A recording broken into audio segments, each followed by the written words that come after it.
How's it going everyone? My name is Hayley and welcome back to Set to Hike. Today I'm going to take you through some of my tips for hiking the Overland Track. So just for a bit of background, my experience on the track, we left at the end of September, which was the final week of the off season. We did the track in 6 days, which is standard, and then we got the ferry from Narcissus Hut back to Cynthia Bay at Lake St. Clair. So hiking in the off season meant a few things. One, we didn't have to pay for a permit, there wasn't quite as many people on the track, and it also meant there was lots of snow, lots of melted snow, lots of wind, lots of rain, and more snow.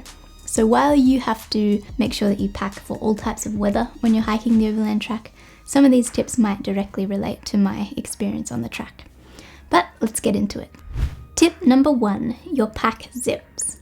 So this might come up a few times when you're doing your research for the track, but basically if you're going to take your pack off at any stage and leave it unattended, make sure you do your zips up, you put your pack cover on over your pack, and you leave your pack so that your pack cover is exposed and nothing else. Why? Because the birds, in particular the currawongs, have developed the skill to zip open your zips and steal your food. And you can see them when you're hiking. You can see them watching you, sussing you out, waiting for you to stop. So just be aware of smart birds. Tip number 2, be flexible. So it is a good idea to plan out your hike as much as possible, just so you know what your goal is for each day, but be prepared for those plans to change. So if I use my hike as an example, we had intended on summiting Cradle Mountain and we had intended on summiting Mount Ossa, but due to the weather conditions, it wasn't recommended to do that. We also had intentions of walking the final day from Narcissus Hut to Echo Point and then getting the ferry from there, but a storm had recently passed through there, which meant there were heaps of trees over the track. So not only was it going to take more time to do that, but we would be creating new paths trying to get around the trees instead of sticking to the track.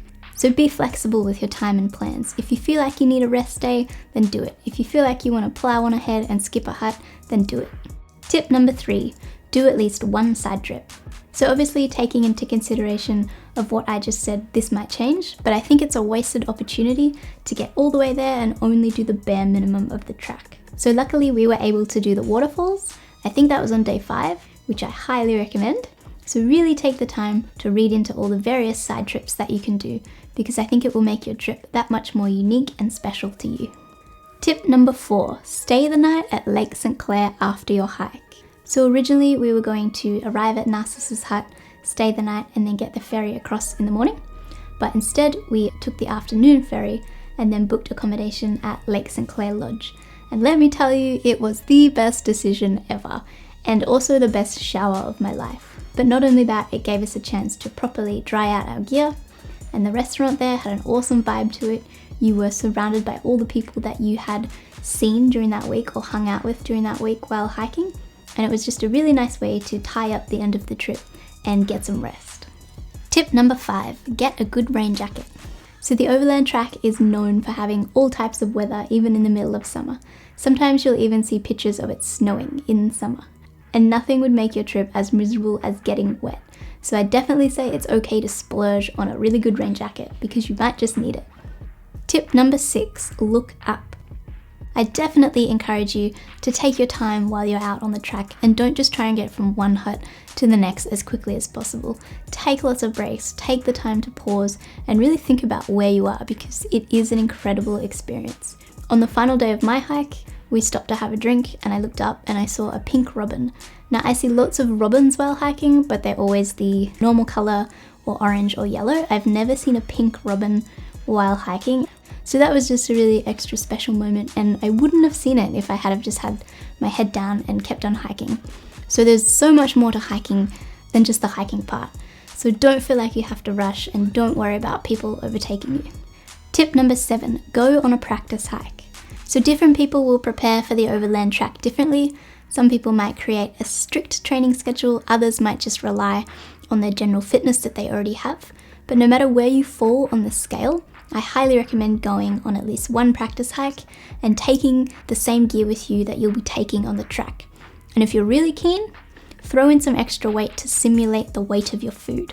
Because if you've never gone on a hike of this duration before, I think the weight of your food can sometimes be a little bit of a shock, and you don't want to burn out on day 1.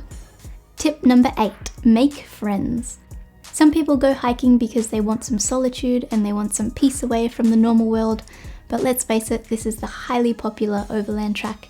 You're going to run into people and there is no way to escape them at the end of the day. So embrace the fact that you have like-minded people around you. We ended up getting a group photo with some of the people that started out on the same day as us, and it was a really lovely thing to start out as complete strangers and then by the end of it, you're friends and you've been through some tough work together.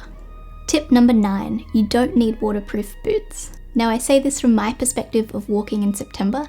You are literally walking in little creeks on the track caused by the melted snow. There is absolutely no way to avoid walking in water, and no matter how good your waterproof boots are, the time you spend in the water and in the snow makes no difference. Your boots are going to get soaked through. I cannot say the same for the summer months because I don't have that experience, but perhaps someone can put in the comments below if they've hiked the track in summer and their thoughts on boots. But definitely if you're hiking in the early months of spring when the snow is melting, you don't need waterproof boots. Tip number 10, electrolytes. So my friend Whitney, she's been on this channel before and you'll see her in the future.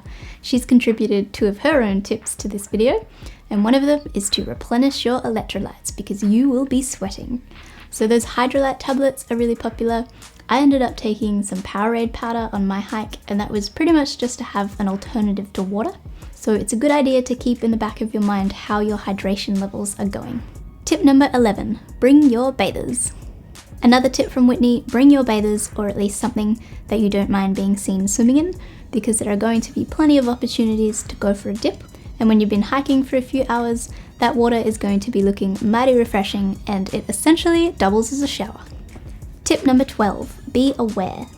So what I mean by this is be aware of those things that might seem small in the back of your mind, but they could turn out to be a bigger problem. So 2 examples I can give of this. If you're someone who has little niggles or like a past injury, it might turn into a bigger problem simply due to the duration of this track. So be aware of how your body is feeling and try and shut down anything there and then when you notice it. So bring the appropriate things that you might need for that. The second example I can give for this, my friend who I went with, his strap on his pack broke prior to the trip and he did a little makeshift fix and it ended up breaking again on day 1, and that annoyed him for the entire trip. So just be aware of these things and try and rectify anything as soon as they pop up. Tip number 13, be damn proud. You are going to be hiking one of the world's most renowned hikes, all 65 kilometers through the beautiful Tasmania, and you should be proud. Hiking is no easy task, especially when you've got a heavy pack on and the weather conditions prove to be difficult. They say hiking is just as much mental as it is physical. So I hope you have an awesome hike and you feel that sense of achievement that you definitely deserve.